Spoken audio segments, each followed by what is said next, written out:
Burning questions from what we saw out of the Washington Commanders in week 4 and some good news paired with some bad news. What else is new? Well, we're going to tell you what's new right now on the Locked On Commanders podcast. Your daily podcast on the Washington Commanders, part of the Locked On Podcast Network. Your team every day.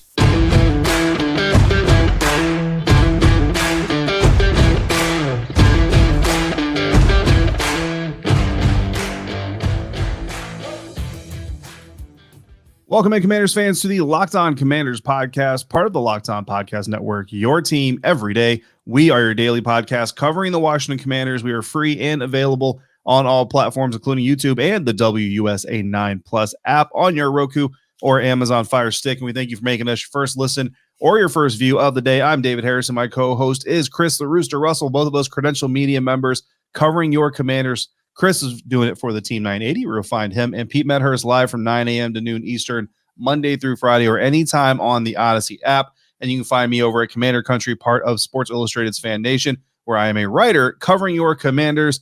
Chris, it's a very good thing that we're free and available, because I don't know if we get people to pay for the content that we have to discuss, unfortunately.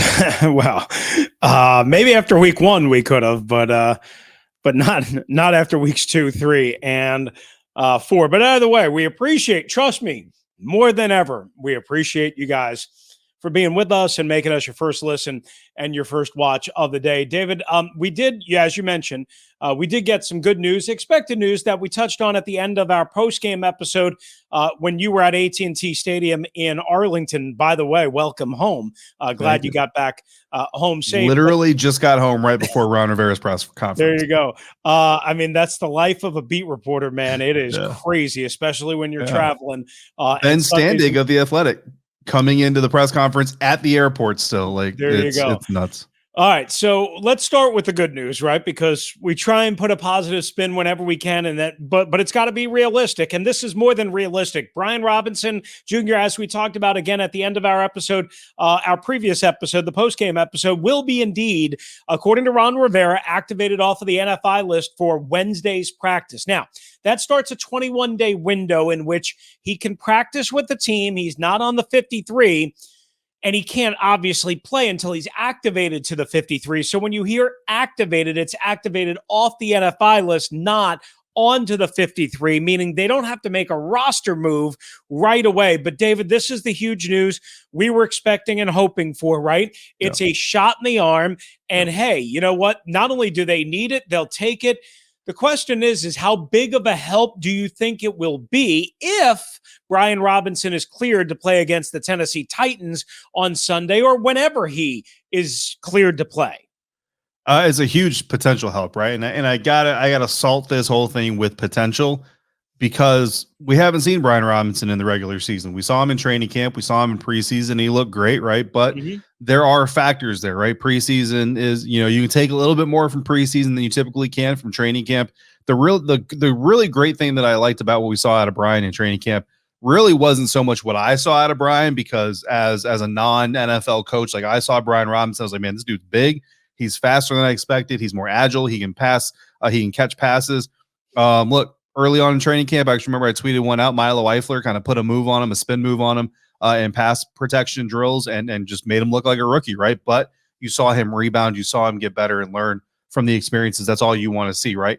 But you're still going against your own guys, so it's hard to really take a whole lot away from him. But Randy Jordan is the guy that I was really looking at, the Commanders running backs coach, and he would time after time just praise Brian Robinson during practice reps, and that to me is indicative of just how good of a start he had to his career. And then unfortunately, again, the senseless act, just trying to get something to eat, from what I understand. And next thing you know, the start of his NFL career is put on ice until he can heal. And it's just unfortunate. But we talked about this, the jab hook type of offense, right? This team does things better when they're running the football better. And we go back to even last year with Taylor Heineke, when this team could control the ball on the ground, typically they were doing better. And it actually worked against the Dallas Cowboys. I mean, when you take away the penalty yards, Chris, the Commanders had more offensive production than the Cowboys did. It was the penalties that killed it. Like, the Cowboys will celebrate the win, but the Cowboys didn't beat the Commanders. The Commanders beat the Commanders, and that's a really unfortunate thing. Now, we'll talk more about that here moving forward with the offensive line problems. But what Brian Robinson does, he adds a little bit of juice behind that jab. And when you add a little bit more juice behind that jab, that makes that hook hit a little bit harder and land a little bit more effective. That's what Brian Robinson is expected to bring to the field. Again, haven't seen regular season version, so we'll see if that comes to fruition. But that's the potential that it brings to the field, which is why there's a lot of excitement to be had around it. I'll tell you this, and I'll make it quick. I don't know if he's going to play this Sunday against the Titans, but I sure as heck hope he does, because there isn't a lot of optimism for good reason. There isn't a lot of excitement or anticipation. That infusion, however it works, whether it's goal line only, whether it's first down only, whether it's 10 snaps, 15 snaps, 20 snaps, good, bad, that infusion alone, and what he's had to overcome, like you said, from a senseless incident that he had nothing to do wrong with, as far as we know, that infusion alone can sometimes lift the atmosphere from, quite honestly, the doldrums and whatever it is right now, which is the basement, certainly of the NFC East, to a representable level, and maybe gives you that little shot of infusion, that little something you need to turn the corner. So here's hoping.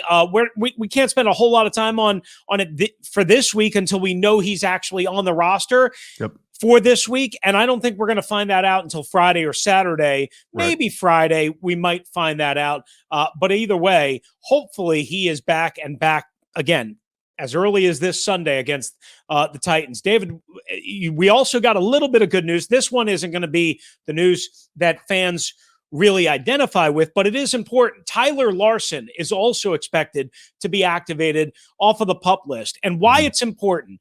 Well, the Commanders lost Chase Roulier, their starting center, for the year in week 2. They lost Wes Schweitzer to concussion and the 4-game IR last week, week 3 against Philadelphia.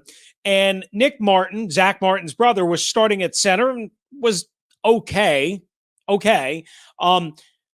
And so Tyler Larsen would represent possibly the 4th different center if he plays this Sunday against Tennessee. And we'll have to see. He would represent the 4th different center already in 5 games for the Commanders, but still they need any kind of infusion. Yeah, and experience. I mean, honestly, if you look across the offensive line, nobody is free of blame for the struggles that this team has had so far. But when you look at it, the majority of these issues, I think, are coming from the guys that are newer, and bringing Tyler Larsen, who's in his 2nd year with Washington.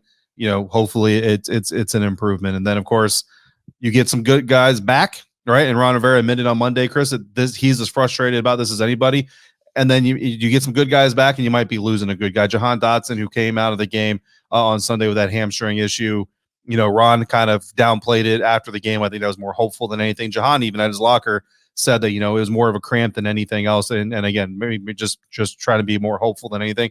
But Ron kind of let it loose. Like he's got a hamstring issue that caused him 1 or 2 games. I mean, and so, you might get Brian, but you're going to lose Jahan potentially. Just frustrating, especially when you're talking about a guy, 3 out of his first 4 NFL games, he's found the end zone. Yeah, that's not definite that he's going to miss 1 to 2 weeks, but Ron basically strongly indicated that. We'll see. Maybe it calms down with rehab and therapy and what have you. Probably not, but I wouldn't put him in your fantasy lineup right now. Is basically the way I could look at it. But you're right. You get somebody back. You get 2 guys back, we think, and then you lose one of your only bright spots. Jahan Dotson, 4 receiving touchdowns in his first 4 NFL games. All right, David, coming up, another move made official on Monday by Ron, and for now, by the Commanders. We're going to break that down as part of our Burning Questions segment, a new debut feature right here on Locked On Commanders. Yeah, we'll do that thanks to some of our friends like the ones over at AG1 Athletic Greens. Our next partner has a product that I keep in my house on a daily basis. I started taking AG1 because I hated taking pills and vitamins. So what is the stuff? Well, it's 1 scoop of AG1 that you have to take. You're absorbing 75 high-quality vitamins, minerals, whole food source, superfoods, probiotics, and adaptogens to help you start your day right in that 1 scoop. This special blend of ingredients supports your gut health, nervous system, immune system, energy, recovery, focus, and it helps fight the signs of aging. It does everything, basically. I take my AG1 in the morning by mixing half water, half pineapple juice. It's just my preference, which is great because I can drink it at home on the way to practice or wherever I might be going. I'm not barricaded down while I swallow 10 pills at my kitchen counter. And the greatest part is it costs me less than $3 today, which is great because you're investing in your health, and it's cheaper than a cold brew habit, which I've never had a cold brew habit, but I do have a Monster habit. Those can be expensive, still have my Monster habit. So on top of the expenses, but right now it's time for you to reclaim your health and arm your immune system with convenient daily nutrition. Just one scoop in a cup of water or however you want to take it every single day. That's it. No need for a million different pills or supplements to look out for your health. And to make it easy, Athletic Greens is going to give you a free 1-year supply of immune supporting vitamin D and 5 free travel packs with your first purchase. All you have to do is visit athleticgreens.com/NFL network. Again, that's athleticgreens.com/NFL network to take ownership over your health and pick up the ultimate daily nutritional insurance. All right, thanks once again for making the Locked On Commanders podcast your first listen and first view each and every day. Make sure you check out NFL Key Predictions every Friday on Locked On NFL. Locked On's local experts give you the inside scoop on the 5 biggest games of the NFL weekend, including Sunday and Monday Night Football, plus betting advice from the field's leading experts, our friends at Betonline. Follow NFL Key Predictions every Friday on Locked On NFL, available on the Odyssey app, YouTube, and wherever you get your podcast. All right, Dave, it's time for a new feature, our Burning Question segment, and we're going to tee it off in the leadoff spot with our guy, Todd in Utah, who's got a couple of burning questions for us. Sometimes I question my sanity being a Washington fan. Obviously, the defense did some good things, so there were moments when we let big plays go. But if you leave your defense hanging long enough, they're going to have some mistakes because they're not getting any help from the offense. My thoughts kept coming back to that I feel bad for Terry McLaurin. I feel like we should maybe just send that guy off to a real team, and maybe he'll have a chance to have a spectacular career rather than a good career. See, I'm on the ledge of not being thrilled with our team. Is Ron Rivera a coach that was good because he had Cam Newton, and without having a real franchise quarterback, he's just going to be an average head coach at best? Todd, Utah. All right, Todd in Utah. Thank you, my friend. We appreciate you as always. So, David, let's tackle them. Should the Commanders have mercy and trade Terry McLaurin 4 years into a new contract? The answer for me is hell and no. How about that? Yeah, look, I know where Todd's coming from. I look at these guys sometimes, I see how hard they work, and I see the talent and the potential. I'm like, man, if they were in a better situation, what they could possibly do with it. But it's the NFL, man. They're never, and I think Todd, it's not a real question. I don't think Todd actually thinks that the Commanders should trade Terry McLaurin. He just feels bad for Terry, and I don't blame you for feeling bad for Terry because he deserves better. You know what I mean? But he's going to be a part of the solution. So for those reasons, they got to keep him, obviously. I will say this. I know the numbers weren't there to warrant this, but I did love what they tried to do on the first series of Sunday's game with the slip screen on the first drive. Listen, I understand the numbers still aren't there. I understand mercy for Terry and all that stuff. I got it. Like you said, be part of the solution, not the problem. Get Terry the ball in his hands. Keep trying to feed him. Get his targets. Get his percentages up. Get the ball in his hands more. And trust me, it will open up some of the intermediate and deep stuff. And he will find a way to make an impact because Terry's that good. The other question was about Ron being a good head coach or a coach with a good quarterback in Cam Newton, who, of course, led him to a 15-1 season and a Super Bowl appearance. I think this is a fair and legitimate burning question, and many are trying to ask whether it's Ron the GM or Ron the head coach that's worse, but this one kind of hasn't sort of been asked. Is Ron even a good coach if he doesn't have a very good quarterback or a great quarterback at the time? Yeah, I mean, look, I've got a lot of respect for Coach Rivera, you know what I mean? But the truth, I mean, the record speaks for itself, right? This is a defensive guy. He was a linebacker in the National Football League. He's a defensive-minded coach, and throughout his career, so Pro Football Reference has this measurement called simple. It's a defensive simple rating system, and basically 0 is average. So a grade of 0 is average. Anything below average is in the negatives. Anything above average is 0. In Ron's 11 years of being a head coach so far, 5 times his defenses have finished below average. So that's nearly 50%. His offenses have actually finished below average more than 50%. And Chris, something that you have pointed out on this show before, Ron Rivera's only had a winning record 3 times, 11 years of being a head coach. This year is his 12th. he's only had a winning record 3 times. It's less than 27% of the time Ron Rivera head coach teams are winning teams. And look, we all joke about Jeff Fisher, Mr. 8-8, right? Mr. 500. Ron Rivera's teams have finished with 7 wins 5 times in 11 years. If they finish with 7 wins this year, Chris, 50% of the time Ron Rivera is a head coach, his teams finish with 7 wins. So we want to call Jeff Fisher Mr. 500.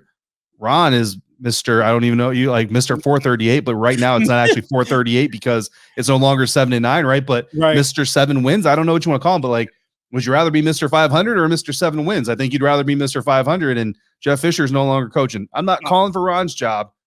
I want to be clear about this, but the numbers are what the numbers are, and that's what they paint. That's the picture they paint right now. Yeah, it's hard to argue with that. Those are the facts, right? And here's another quick fact: Ron's defenses have not been good outside of 2020 when they played nobody for the last 4 or 5 years, going back to his last 2 years in Carolina, and certainly the last 2 years. All right, Chris. So good questions from our guy Todd out there in Utah. Todd, we always appreciate you coming through, brother. But we got to get to our next burning question, and that comes with some news attached to it. And Chris, you've got a lot of good things to say about this topic. Trai Turner is no longer going to be the starting right guard for the Washington Commanders. We know that. However, the news comes with a question. That question being, if we're trying to rearrange this offensive line a little bit, why not move right tackle Sam Cosmi inside and let Cornelius Lucas take over the right tackle duties? That is the question stemming from this latest bit of news. Yeah, there's so many things here to unpack. I mean, the only reason why I could think they aren't doing that is because that revolves, and that means 2 moves on the offensive line, and you've already had a carousel at center, as we kind of discussed with Tyler Larsen potentially coming back and all the injuries there. So that's number one. Number two, David, what I kind of question is why this move took so long. Remember, Trai Turner did not really start the year at right guard because he was coming off of all the injuries and missed most of camp and all of the preseason. It was Schweitzer, and then Schweitzer got moved to center, and Trai Turner had to come in, and he clearly wasn't ready. I don't know why he was out there, quite honestly, if he wasn't ready, if he wasn't physically able. That's another question for another rainy day, and we have plenty of rain in the DMV. But for right now, Saahdiq Charles is going to take over, and I'll just say this quickly. He had an impressive plow block in space early on in Sunday's loss to the Cowboys. After that, he was pretty much bleh. And his pass blocking grade is like a 22 overall from PFF. Not that that means everything. Sometimes their grades are very subjective. But he and Trai Turner are the 3rd and 4th lowest graded offensive players overall, cumulatively, through 4 games for the Washington Commanders. He and Saahdiq Charles, I should say, and Trai Turner. So it's not like this is a huge move. This is just hey, guys, we got to do something. We might as well do something. And that's what it is. So, I don't know if it's going to work. I don't know if it's going to be better, but that's what they're doing. All right, more on that throughout the week. Coming up next on the Locked On Commanders podcast, David Harrison, myself, Chris Russell, is Chase going to be chasing Ryan Tannehill this week or not? But first, we tell you about our friends at betonline.net. Betonline.net is your number one source for football betting info this season. David, did you know the Commanders open up as 2.5-point underdogs at home? Fair or foul? Well, let your voice be heard by putting down a couple of dollars on what you think is going to happen this Sunday at FedEx. Again, the Commanders 2.5-point dogs when normally teams are slight favorites at home. Find all the latest player developments, team matchups, news, podcasts, and in-depth articles and analysis on every game at BetOnline. And as always, BetOnline remains your continued source for your sports wagering information, live betting in-game, and up-to-the-minute scores for every sport out there. You can get into Thursday Night Football this week. The Broncos, 3.5-point favorites on BetOnline over the Indianapolis Colts. Both teams, of course, on a short week, and both teams with significant injuries. Shaq Leonard already ruled out. Denver losing their starting running back. So watch that line movement on BetOnline. The fastest and easiest way to check in on all your favorite games and events, including Major League Baseball, MMA, boxing, and golf, is BetOnline. Head to betonline.net to use your mobile device to learn more. BetOnline, where the game starts. Final segment here on the Locked On Commanders podcast, and our final bit of news coming from the press conference with Ron Rivera. at least for this episode. Chris already has a list of topics that he wants to discuss with all you guys on tomorrow's episode, so make sure you come back and check that out as well. But Chris, while Brian Robinson Jr. is going to be activated, while Tyler Larsen is going to be activated, Chase Young is not going to be activated this week. Ron Rivera confirmed that as much. We talked about this earlier in the season. We kind of gave our projections for when we thought Chase might come back. I'm starting to rethink mine a little bit, but before I get into my thoughts, I want to know, are you surprised that Chase will, like, not just that he doesn't come back this week, but that Ron Rivera on Monday is saying he's not coming back this week? Because that tells me something. Are you surprised, and what do you think about this latest piece of news? Because Chase Young is creeping up on a year since he tore his ACL against the Buccaneers last year. Yeah, let me start with, I'm not surprised at all, number one. I think I said, maybe at the earliest, the Green Bay game in week 7 is when I targeted his return, when we found out, first that he wasn't going to open up training camp, that he was the furthest away, then he was being put on PUP so early, and all this stuff. David, I don't want to sound the alarm bell, but, and I don't want to be irresponsible. It's just hard for me to believe that there was no sort of something here, no sort of smoke, maybe a small setback. I don't know when it happened, if it happened. I'm not reporting anything it just doesn't make a whole lot of sense. I know it was a detailed surgery that we weren't aware of because the team did not make us aware of any sort of serious nature other than the obvious, which was it was a torn ACL. They did not make us aware in any way, shape, or form. They didn't say, hey, guys, again, watch out for this. Listen, we can't get into details, but this was a very thorough surgery. Don't expect Chase Young back anytime soon. As a matter of fact, they operated as if Chase Young would be ready to go for the start of the season. And I know in talking to some people behind the scenes, that's what they were expecting, right? Clearly their expectations were wrong. So were mine. I think so were yours. We were all kind of aiming for week 1, maybe not the opening of training camp, but the bottom line is you had that report, that stuff about the Von Miller thing. I don't know what happened there, David, but all I know is you mentioned it. He had this surgery in mid to late November last year. It's now early October. He is not coming back until mid-October at the very, very, very minimum. Certainly not this week. To me, I don't know. Maybe it's not a setback. Maybe it's just taking longer than we now associate with an ACL because of the nature of it. But something just doesn't seem right to me. Yeah, I mean, November 14th. So I just looked it up because I couldn't remember the exact dates. But November 14th is when he tore his ACL in that win over the Tampa Bay Buccaneers. So, I mean, you're talking at least 11 months by the time he comes back, right? And coming into the preseason, not even coming to training camp, because it was during the offseason workout programs that we learned for the first time, at least I learned for the first time, that Chase not only had surgery on one knee to repair the ACL, had surgery on both knees. And that was when, in my eyes, right, because typically when you look at an ACL, you're looking at about 7 to 9 months, right? That's what, like, Chris Godwin's timeline was 7 to 9 months, so on and so forth. So typically, I mean, you tore it in November. 7 to 9 months is no later than September. I mean, September is 10 months. So you're talking, you should be back for part of training camp, a little bit of preseason. Boom, you should be good for week 1. As soon as I heard that he had surgery on both knees because of this whole situation, I immediately went, no, he's missing the first part of the season. And then again, Ron Rivera came out, at one point and said, yeah, he will start the season on PUP. And an interesting conversation part that he kind of backed out of was someone said, okay, that's 4 weeks, right? And he said, no, I'm pretty sure it's 6. And he was like, then he clarified, no, it is 4. It is 4. And in my mind, I'm like, hold up, you just thought that was 6 weeks. So that tells you your head coach thinks 6 weeks. 6 weeks is Chicago Bears. That's missing 6 weeks, which is where the Green Bay Packers timeline comes in. Look, not everybody's built the same, right? But when you have surgery on 2 knees, you're talking about replacing or recovering from one ACL surgery or from one knee surgery. Typically, you want to see a guy get like 3-4 weeks of solid practice in before you really talk about getting him back up to full game speed. If he's not practicing, Chris, until maybe next week is Bears on Thursday night. Like there's no practice time. You know what I mean? Like from Titans to Bears, you've got a 2-day turnaround. Basically, usually teams do a walkthrough and one light practice before that Thursday night game. There is no practice time there. Then you get a full 10 days or so before the Packers.